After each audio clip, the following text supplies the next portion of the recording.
Let's get this over with.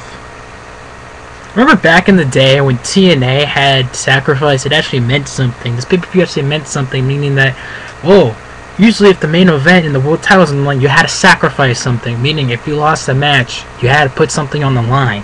Whether it was your career, your wife, your manager, your house, or something, whatever, you had to put something on the line. Now it seems like that format is just gone out of TNA. So anyway, yes, ladies and gentlemen, TNA, or should I say Impact Wrestling, brother, had a pay-per-view tonight called Sacrifice. And it was a pay-per-view.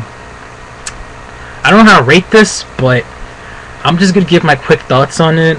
Like I said, it's going to be more of a, like I'm going to say, it's going to be more of a thoughts than a review. Because I don't know how to review this pay-per-view. It's just, it has good moments. I'm not gonna lie, it had its good moments, and it had its moments I stood there like, what the hell just happened? Type of deal. So, anyway, let's start this off. First match of the night was Mexican America versus Inc. This match was actually pretty good. You know, a decent opener for the pay-per-view. It was pretty good.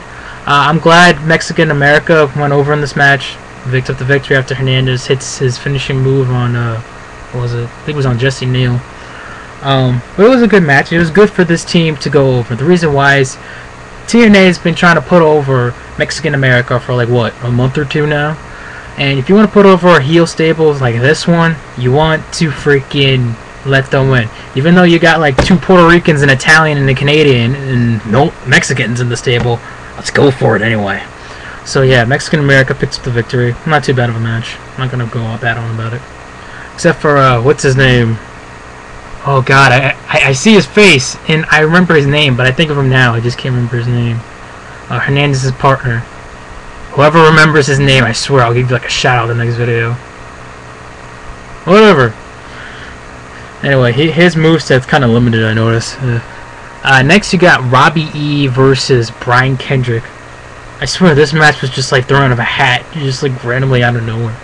I get this whole character for Brian Kendrick. He's this whole yoga, free-spirited, hippie type of thing, but he's just, he was in his robe about like 90% of the time, so I noticed that kind of limited his moves. Robbie E, I'm not a fan of Robbie E. Fist pump, no. Goddamn, Cook is annoying. Hot but annoying. Yeah, Brian Kendrick literally wins out of freaking nowhere. Match wasn't really good. Yeah, Brian Kendrick does win though.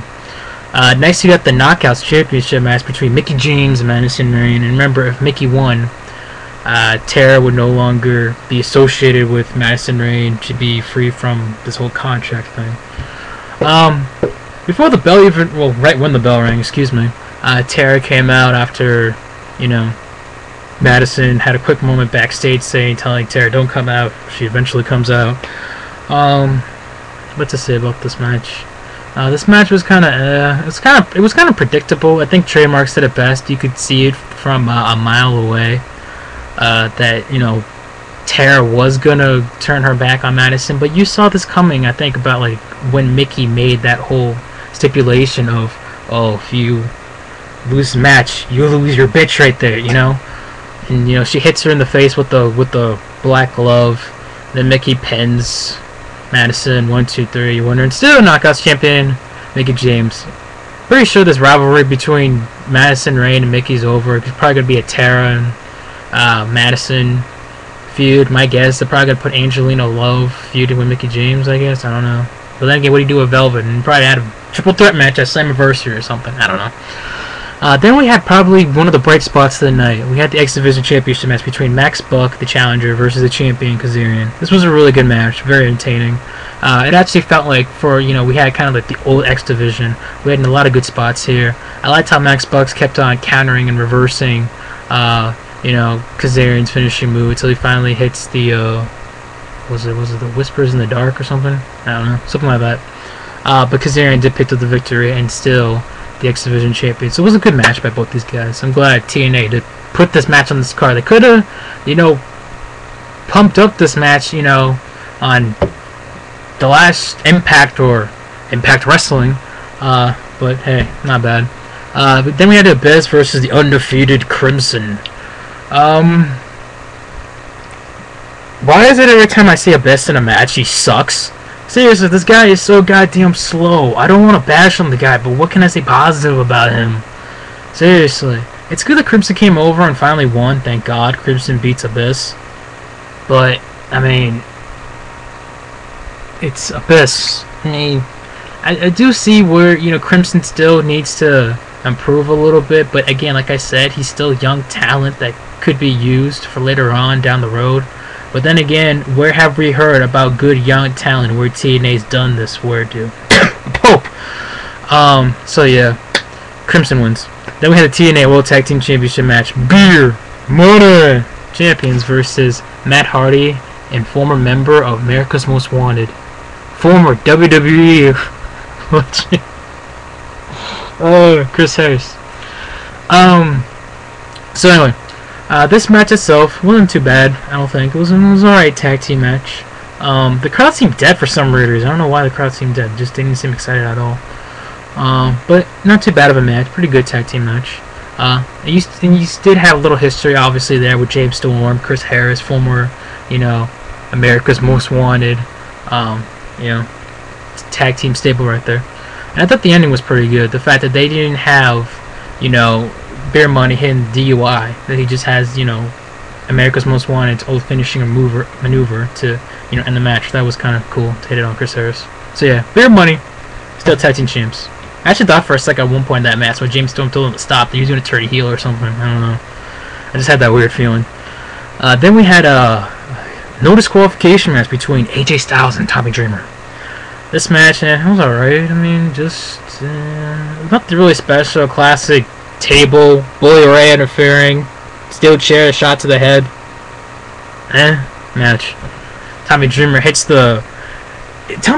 he did this weirdest power driver. I get it that's his finishing mover, but it looked like he didn't even hit AJ to the table. Like, he literally, Tommy Dreamer's ass, went through the table, and then, AJ Styles just, hit the freaking canvas.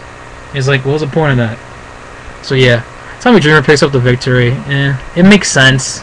Keep this feud still going. Obviously, if AJ won, it wouldn't make sense for this feud to keep going if AJ won, but, again, Bully Ray.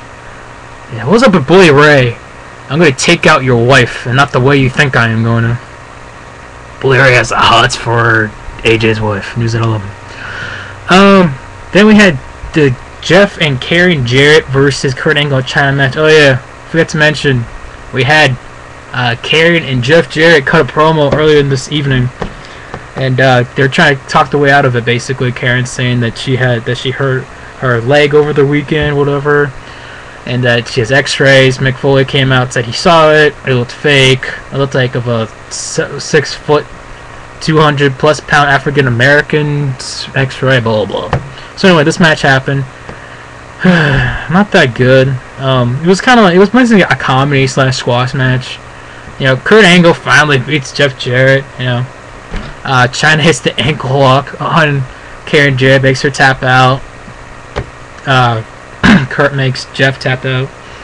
I know a lot of people are kind of bashing China in this match. I gotta admit, she did do quite a big botch, including that one suplex to Jeff Jarrett. But I'll be in China's defense here. The woman has been through freaking rehab back and forth, and the fact that she hasn't really wrestled in 10 years or so. I mean, it's been quite a while. So she's either gonna have ring rust, and I don't think this is gonna be, any more matches after this for China. I'll be kind of surprised, but just a little ring rust for China. I mean, I'm not defending her, but I'm just kind of just kind of go easy on her. I mean, I don't know. No. Last but not least, we got the world title match between Rob Van Dam, the whole effing show, versus the champion Sting, and we had also Mr. Anderson, the #1 contender at Slammiversary, on commentary. This match was kind of boring. I mean, first of all, this match itself was 7 minutes long, 7 to 10 minutes long, and it was just kind of slow, really slow. They freaking brawled in this freaking seating area for like 5 minutes. That was just like, alright, ref's not gonna count them out. This is all of a sudden, no countouts all of a sudden. So yeah, Sting hits the Scorpion Death Drop. Winner, still champion, Sting. Woo. Overall, this pay-per-view was kind of nothing to really remember. Nothing like, oh, I remember back when I watched Sacrifice 2011. It was a old great pay-per-view.